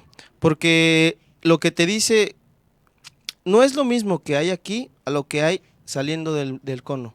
¿Me explico? O sea, no es lo que si yo estoy diciendo que aquí tengo 0 dBs y cuando salgo por el cono, si salgo por un parlante de mierda, no voy a tener 0 decibeles. ¿Me explico? Depende mucho el parlante con lo que a lo que yo quiero llegar es de que si tú te dejas guiar por lo que hay aquí en tu máquina, estás mal porque tú te tienes que dejar guiar por lo que hay en tus oídos, ¿no? Si tú tienes unos monitores muy feos y estás grabando un bajo súper de puta madre y tus monitores no pueden reproducirlos, pues ¿cómo vas a tratar de manipular algo que ni siquiera puedes escuchar? ¿Con qué monitores trabajas? Yo trabajo unos KRK, pero no son recomendables. No. Los HS, desde el HS50 a la Yamaha, directamente en la caja dice, todo lo que suena bien acá, suena bien afuera. Lo dicen acá, lo dicen los japoneses, se acabó. Lo dijo él al principio. Sí, son buenos. Esos son buenos. No, Todo el mundo esté, pero Los Yamaha. SH. El cono blanco. no sé cuánto vale eso acá. Vale lo mismo que unos Mac y unos KRK. ¿vale? Las frecuencias que no llegan a reproducir en su rango los monitores, por ahí no sé, los KRK que tienen 50 para arriba, Hasta 48. 48 para arriba, suponete las que están detrás, cuando uno está laburando, se pueden sacar, se pueden filtrar, o sea, Pero después en el que sonido es no es lo mismo. mejor. Claro, un amigo me dijo una vez hacer una curva en el principio de las frecuencias por debajo de 0, por una cuestión de que después, con un sonido profesional o más amplificado, se compensaba. Que Hacerle un no salir recto la dejó en 0. un high pass. Un high pass Claro, a lo grave, 35. digamos. Ok. Hacer una curvita así, digamos, entre menos 6 y 0 hasta los 30 y pico, 40. Sí, sí, sí. El problema de ahí que es ahí está todo. Esas frecuencias no las escuchamos. El oído humano no escucha esas frecuencias, las siente. Entonces, no tiene, o sea, el oído humano no lo va a escuchar, no lo va a escuchar, sino son tus vellos del cuerpo los que hacen que sientas esa frecuencia. Entonces, bueno, si les quitas esa experiencia a la gente de que por la piel sientas tu música, pues ahí como que te estás limitando. Manipularlo, porque si no lo escuchás, no tenés un sub que Es te como pega a presión. vos. ¿Cómo Presión lo sonora. Es presión sonora que si la quitas, pues te va a quitar el impacto que esperas cuando ir a escuchar. Ahí, bueno, pues yo no la tengo en mi Claro, casa, eso. boludo. Eso, yo nunca lo probé. Un Conozco un local que lo tiene y conozco productores que lo tienen y te dicen, empezás a hacer los bajos y los kicks de otra manera distinta. No, pero vos decís con un subwoofer. No, Un no, subwoofer no. no es un line array, ni, o sea, no. tampoco te vas a Bueno, tener un me line array siento para poner ahí. Y es como dice él, eso es una experiencia de sentirlo, no es capaz que de escucharlo. Sí. Entonces, al tener algo que te sea sensitivo a una parte del cuerpo, así que Esa mochila está súper buena, está muy bien. muy recomendable. El sonido del boliche es como una referencia seguramente mucho mejor que monitores sin subpack. Por ejemplo, yo que estoy empezando a tocar en boliches, lo que les puedo recomendar es de que cuando ustedes mandan un sonido ya muy comprimido y muy masterizado a un boliche, el boliche tiene compresor, tiene bla bla bla bla bla bla bla bla bla. Y a veces de los buenos, a veces no, pero el punto es de que tú mandas una señal que ya está comprimida a un sistema que va a volver a comprimir, vas a sonar súper saturado. Entonces la gente que toca mucho en boliches siempre tiene que estar a -6 o super flat, porque después esa señal muy flat se recontra mega amplifica y suena bien. Pero si tú tienes una señal que está hecha una pinche amplificación muy amplificada y lo vuelves a amplificar acá, vas a sonar súper saturado. Entonces un tip para la gente que quiera tocar en clubs o en sistemas grandes, siempre es salir bien soft y mandar una señal bien tenue, bien finita, para que esta señal con los procesos del sistema se amplifique y se escuche de puta madre, pero no mandes una señal muy masterizada y muy hasta la madre llena al palo a algo que la va a volver a llenar al palo, y lo que vas a hacer, vas a escuchar súper distorsionado tu sonido. Tal vez eso para producir y para venderlo a los labels sí, pero para cuando vas a tocar en vivo no tiene sentido a un sistema que va a amplificar 4 o 5 veces lo que tú le mandes. Entonces también es cuestión de... Aquí tengo lo que me dijiste.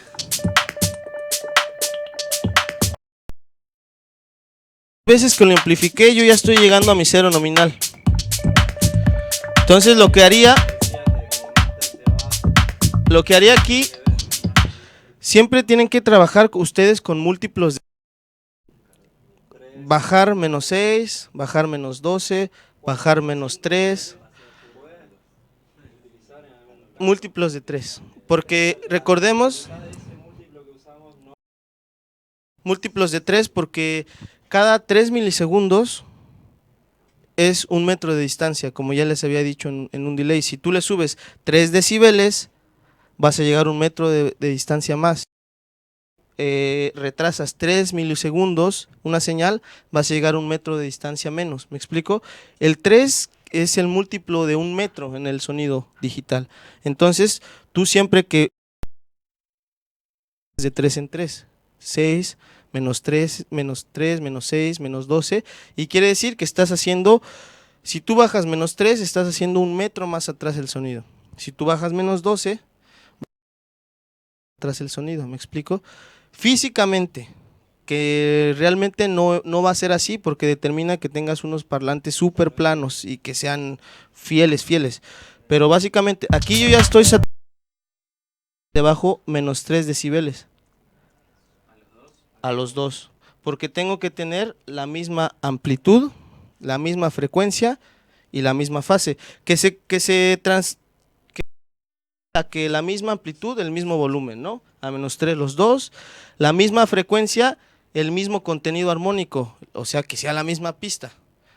Tengo una consulta, pero ¿en qué caso duplicarías un audio?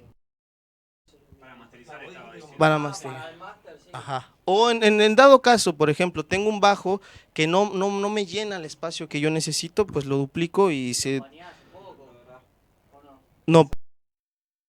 El paneo lo que hace es dividir 50% para el lado izquierdo o dividir 50% para el lado derecho. Entonces, si tú empiezas a panear algo, lo estás dividiendo a la mitad. De ese 100 que tenías, ahora tienes el 50, ahora el 50 acá. Tiene la misma fase, la misma amplitud y la misma frecuencia, no se pisa, sino que... Se suma, exactamente. Entonces, ahora le vas y de repente sigue picando. Ahora lo único que haría yo sería tomar un limitador. Ajá. 1. Aquí se las voy a poner, por ejemplo, esta menos .01. Entonces aquí usualmente siempre está a menos .03. 2 arriba picos. La ganancia no la voy a mover en este caso porque yo ya estoy llegando.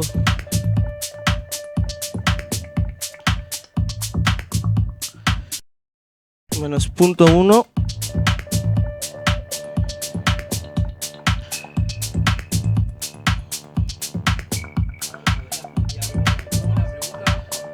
Ajá. Este es el efecto. El efecto Haas es cuando el oído humano no distingue más de 50 milisegundos. Cuando haces esa divisoria, ¿perdés también? O sea, por ejemplo, perdiendo. Con ese, ¿se pierde una cierta presencia del bajo al ser dividido o es solamente una impresión del oído? Es psicoacústica. O sea, no tiene nada que ver, digamos, con lo... Ajá, o sea, aquí no está pasando nada, pero dentro de tu cerebro escuchas el doble. El paneo, por ahí un bajo para acá y para acá, o un kick también. Que si vos, lo que te estaba diciendo, que si vos paneás directamente desde el Ableton, te saca, no es que te lo suma, sino que te saca la mitad de un lado y te lo manda para el Por eso otro. yo le preguntaba si el efecto ese generaba algún... Digamos, el bajo, siempre uno por ahí, no sé, lo maneja en mono, porque es como la pared. Y ahí en la divisoria está bien, o sea, vos como que no perdés, digamos, ni calidad ni cantidad, sino que es más que nada un efecto. Lo que sí puedes afectar es la fase, Claro. de que se te vaya polaridad negativa y ahí es que ya fue. Entonces, aquí básicamente este sería un mastering muy rápido y muy sutil, pero sobre todo muy eficaz. Claro. Eso es. Es la mitad. Entonces tú lo duplicas y escuchas, es casi lo mismo, pero lo escuchas doble. Y lo único que hago es controlar los picos. Aquí controlo los picos con el imitador si en algún momento llega a saturar. Y lo que sí puedo hacer es cerrar completamente el release, para que cuando llegue un pico rápidamente vuelva a su... Porque si muy abierto, llega un pico y tarda en regresar. Si yo tengo un release muy cerrado, llega un pico y vuelve a su estado normal en ya. Más le ponga aquí, va a decir que va a tardar menos 0.9 milisegundos en volver a regresar a su estado normal. Y si así yo voy abriendo más, va a tardar 3 milisegundos en volver a esperar al otro clip, ¿me explico? Con un release corto, digamos, Para que rápido, exacto, y esté jugando con la dinámica a tiempo real. Llegó un pico, porque si no llega un pico, lo limito y me voy despacito hasta que vuelva a llegar el otro y ya lo volví a limitar, ¿me explico? Y no estás respetando la dinámica que tiene tu track. Entonces le pones el... así. Vean cómo esta cosita amarilla sale súper rápido, entra y sale rápido. Y si yo lo voy abriendo, va a tardar más en salir. Es más lento el juego. Y ahí sería un mastering sin complicarse la cabeza, caserito y súper eficiente. Sin mover fases, sin mover ecualización. Nada, ¿no? Exacto. Sí. Todo es desde la mezcla, pero este es muy bueno. Por ejemplo, si yo quisiera color, le falta cualquier X cosa, donde empezaría a trabajar es en la cadena del máster, perdón. Aquí empiezo a poner mi compresor, mi ecualizador y empiezo a trabajarlo, pero no estos canales. Aquí no pongo nada, simplemente es el sonido virgen y para que acá lo pueda yo ya manipular, comprimir, bla, bla, bla, qué sé yo. ¿Alguna duda? Por allá afuera. ¿Todo chido? Va. Yo quisiera preguntarte si tenés alguna especie de tip o bien que utilizás como para cortar las frecuencias del kick y el bajo, ese globo, Va. que en esta música mínima, un dato muy importante del nuevo Ableton es que en los filtros tú puedes aquí escoger diferentes tipos. Uno es el del Moog, me parece, y este es el del Propets. Tienen que verlo bien en el manual realmente, pero cada uno de estos filtros, este es del MC20 de Korg. Entonces aquí ya filtros de Moog, filtros de Korg, filtros de diferentes marcas, que tú con el hecho de seleccionarlos estás moviendo el Q. Miren, por ejemplo, dense cuenta cómo es afectar dependiendo a cómo yo lo mueva. ¿Vieron? Unas son más cerradas, unas son más abiertas, pero eso depende que Moog patrocinó así sus filtros, ¿me explico? Muy bueno. A mí en lo personal, el OSR, no sé quién lo hizo, si Propet o alguien así, pero el punto que es un ecualizador, es un filtro lineal. ¿Qué hacen los filtros lineales? Los filtros donde está y no mueven la fase.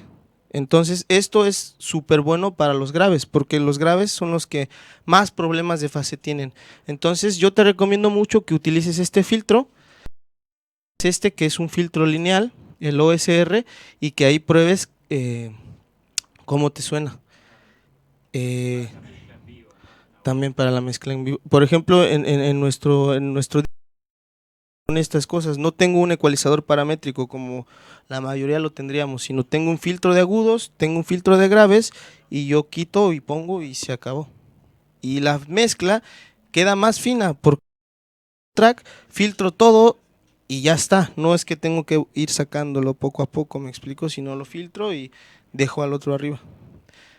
Esto es muy bueno. Estos filtros, ahora es el que yo, el OSR, para hacer esas mezclas. De nada. ¿Alguien ahí alguna duda que tengan? ¿Qué tal?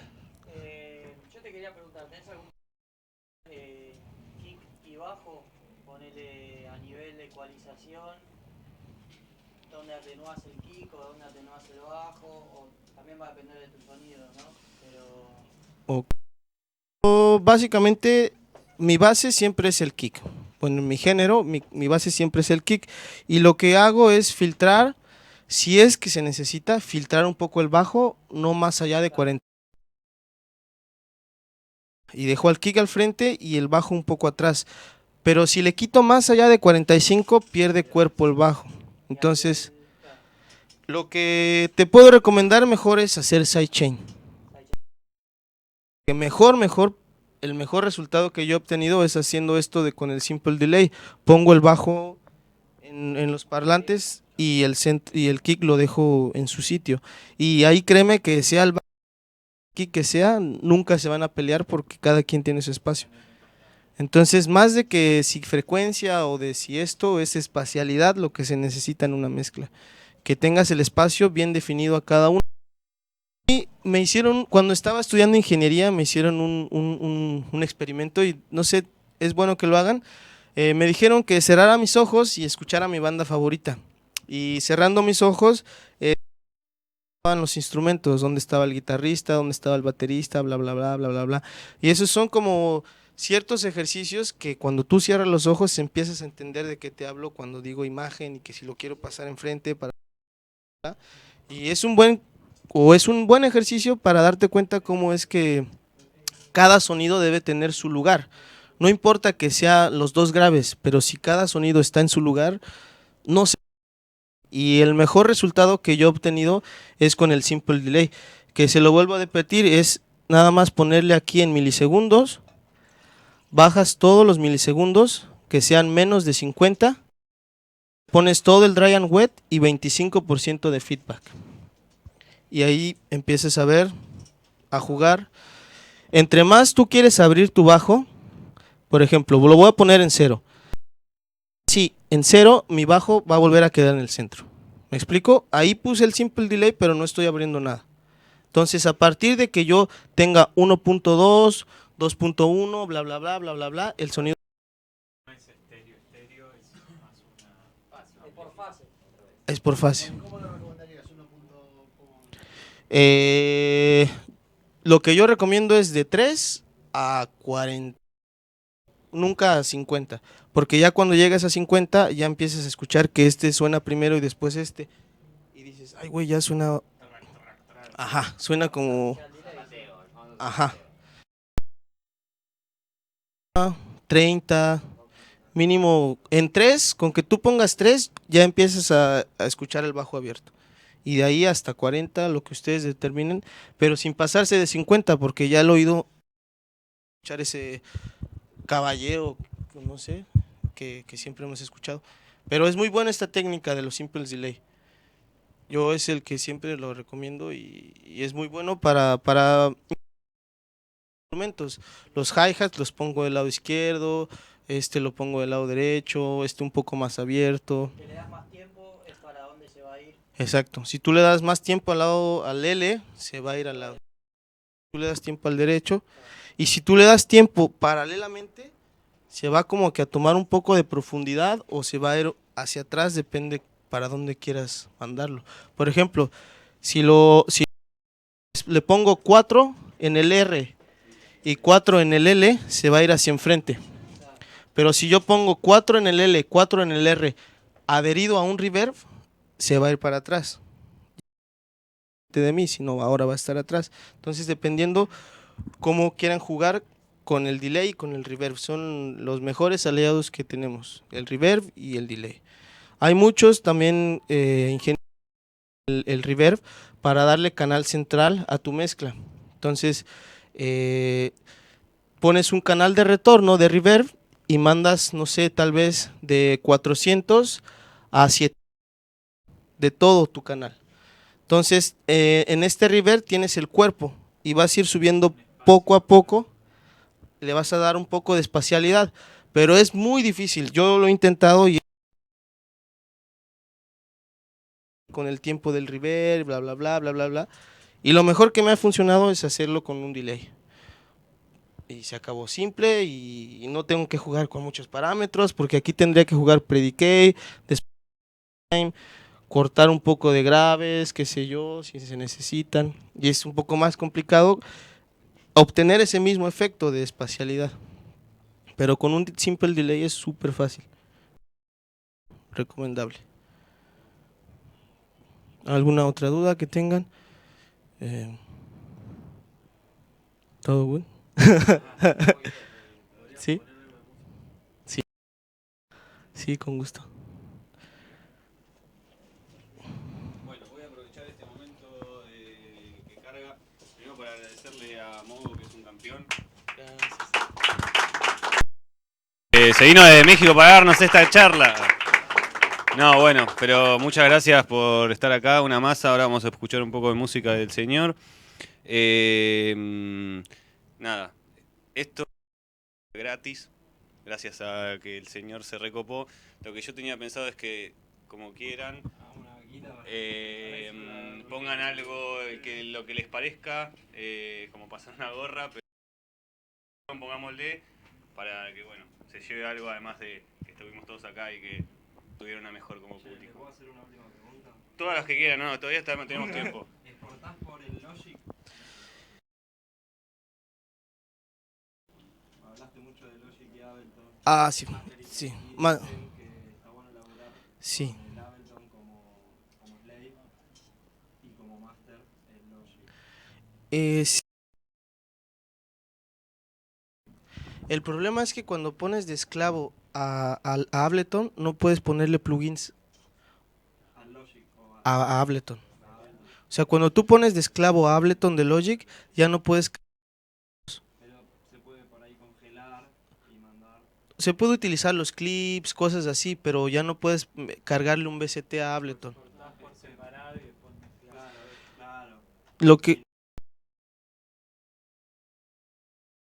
track en Ableton porque es muy rápido y sobre todo el tip que les puedo de darles de cómo hacer un arrangement rápido es de que hagan un master clip, una escena y pongan grabar, quitar y a poner. Entonces ustedes van haciendo como una cierta maqueta en tiempo real que la van a hacer en 6 minutos. Y ya después de esos 6 minutos lo único que tienen que hacer es poner cada y se acabó. Porque todos hacemos de que tengo 8 compases y los voy duplicando, bla, bla, bla, y empiezo a hacer mi historia y me tardo 2 años en hacer un... Entonces lo mejor es poner grabar y empezar un poquito, los pongo, abro el decay, va. Yo, para no perder unos 8 compases, me pongo un sonido que está a 2 compases antes de llegar a los 8. Yo después o lo saco o a veces termino copándome diciendo, bueno, queda de parte del tema. A veces es el famoso... Eso me marca los 2 compases y estoy llegando. Sí, claro. Lanzar otra cosa. Claro, Yo sí. últimamente lo que estoy haciendo es lo contrario. Está bueno. No me fijo en el como me sale, como dice él. Te va a Y agarrar después una mentalista de... No, pero sabes que después lo vas arreglando, pero no que siempre te caiga Está bueno que la bajada. te caiga 8 compases más, también manda cuando tiene que mandar y cuando le parece. Sí, el tema de ir fuera de combate también agrega. Yo estoy diciendo Siempre al que siempre le gusta eso, a mí me abrió los ojos y me dijo poner para guiarte, para no perderte, porque los muy buenos músicos ya lo tienen acá. ¿Troca? No fue el Bema y un tipo que no conoces porque vive en Correa. Está bueno para no perderse. El tema es que después poner ese... No, pero lo sacás, es algo que lo sacás, que es una idea tuya. Yo lo saco. Que alguna vez en algún track haya quedado uno que decís, bueno, me copó, sí, pero lo sacás. A veces hasta una voz. El metrónomo creo que también se puede. Pero ya estás atento, como dice, ya estás atento al metrónomo. Claro, sí, no. El tercer es C libre con modular, o sea, hacer el track modulando, claro. Claro. ¿Alguna otra preguntita? ¿Todo bien? Música. Va. Sí, dale.